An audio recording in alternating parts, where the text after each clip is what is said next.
Team 18 of 52 teams of 8 rival wisdoms. Help make America wiser and kinder with antique quotes that have passed the test of time to make humanity great with words of wisdom to encourage, educate, and entertain generations for centuries.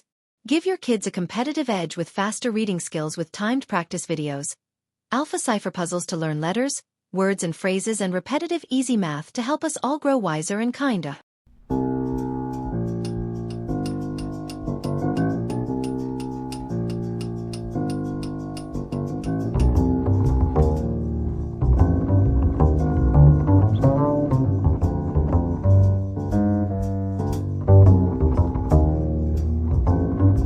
Team Quote 18.1.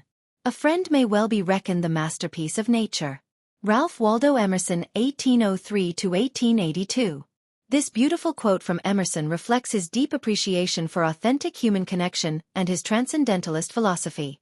Coming from someone who thought deeply about nature's manifestations, from forests to flowers to stars, it's particularly meaningful that he would elevate friendship to nature's greatest achievement. When Emerson calls friendship a masterpiece, he suggests that in true friendship we see the finest expression of what nature is capable of creating. It's interesting to consider what makes friendship such a remarkable phenomenon. The ability to form deep bonds not from biological necessity or self-interest, but from genuine understanding and care for another person. It's a uniquely human capacity that emerges naturally yet seems to transcend mere natural instinct. This sentiment connects to broader themes in Emerson's work about the relationship between the individual, society, and nature. In his essay, Friendship, he explores this idea further, seeing friendship as something that elevates us while remaining grounded in nature's wisdom.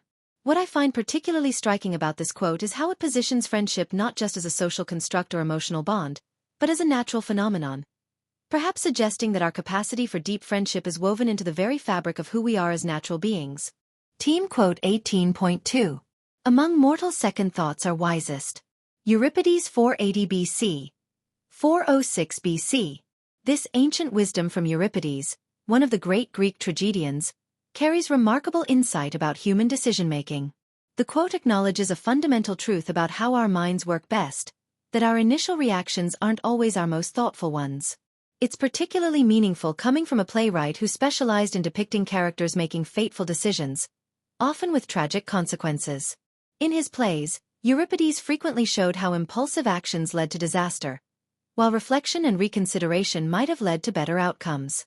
What makes this observation so powerful is that it runs counter to our modern celebration of quick thinking and going with your gut. Euripides reminds us that taking time to reconsider, to have those second thoughts, is often the wiser path. The use of mortals in the quote is also significant, suggesting this need for reflection is part of the human condition, perhaps in contrast to the gods who might have perfect judgment from the start. This principle holds true across many contexts, from personal relationships to business decisions to moral choices. Initial reactions are often colored by emotion, bias, or incomplete information. Second thoughts allow us to bring reason, additional perspective, and deeper wisdom to bear on our choices. Team Quote 18.3. Ability is nothing without opportunity. Napoleon Bonaparte, 1769–1821. This observation from Napoleon Bonaparte is particularly compelling coming from someone who rose from relatively modest origins in Corsica to become Emperor of France. He deeply understood how the interplay between talent and opportunity shapes destinies. The quote captures a fundamental truth about success, that raw talent or capability alone isn't enough. Even the most gifted individual needs circumstances that allow their abilities to be recognized and utilized. Napoleon himself benefited enormously from the opportunities created by the French Revolution, which opened military leadership positions to those of merit rather than just noble birth. What makes this insight especially powerful is how it cuts both ways. It's both a recognition of how external circumstances can limit even the most talented people, and implicitly, an argument for creating systems and societies that provide more opportunities to more people. It suggests that there may be countless individuals of great ability whose potential remains unrealized simply because they lack the opportunity to demonstrate and develop their talents. This principle remains highly relevant today in discussions about social mobility, education, and equal opportunity. It reminds us that identifying and nurturing talent is only part of the equation. We must also create the conditions and opportunities that allow that talent to flourish. Team Quote 18.4. All this worldly wisdom was once the unamiable heresy of some wise man. Henry David Thoreau 1817–1862. This profound observation from Thoreau captures a fascinating truth about how human knowledge and social values evolve. It reminds us that many ideas we now take for granted as common sense or wisdom were once considered radical, dangerous, or heretical. What makes this quote particularly powerful is how it applies across so many domains. Scientific discoveries, social reforms, philosophical insights, and moral principles. Consider how ideas we now accept as fundamental, like democracy, universal human rights, or the heliocentric model of the solar system, were once considered dangerous heresies by the establishments of their times. The use of unamiable is especially telling. It suggests that these pioneering thinkers weren't just dismissed, but often actively disliked or ostracized for their views. Thoreau would have understood this personally, as his own ideas about civil disobedience and living deliberately outside social conventions were certainly not amiable to many of his contemporaries. The quote also carries an implicit challenge to its readers. What current heresies might become tomorrow's wisdom? It encourages us to think critically about which ideas we dismiss today that might prove valuable in the future.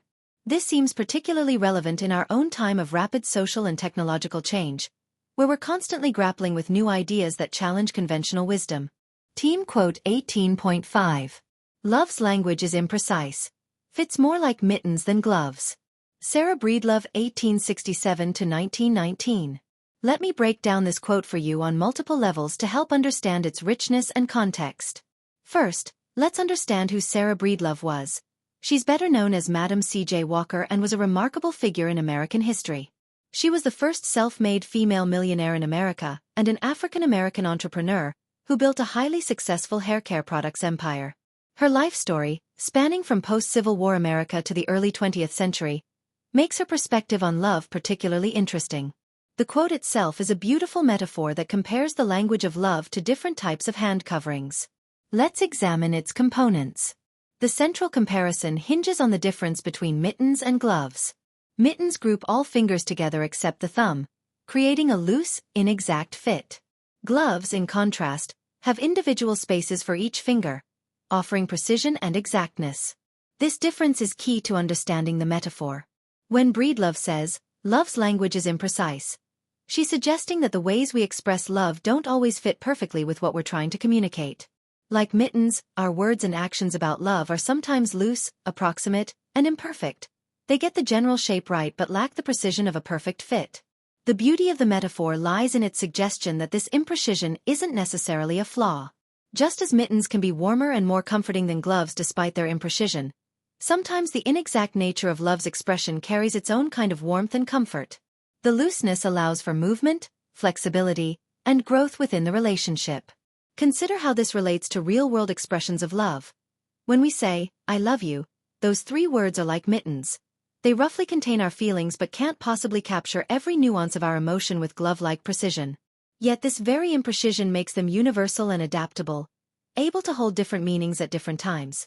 This interpretation becomes even more poignant when we consider Breedlove's era, when precise language about emotions, particularly from women and especially from African American women, wasn't always socially acceptable or possible.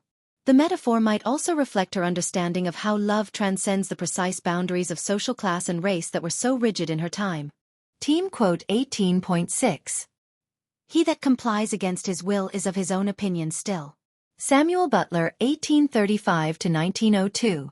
That's a sharp observation from Butler about the futility of forced compliance. It points out that making someone outwardly conform doesn't actually change their internal beliefs or convictions.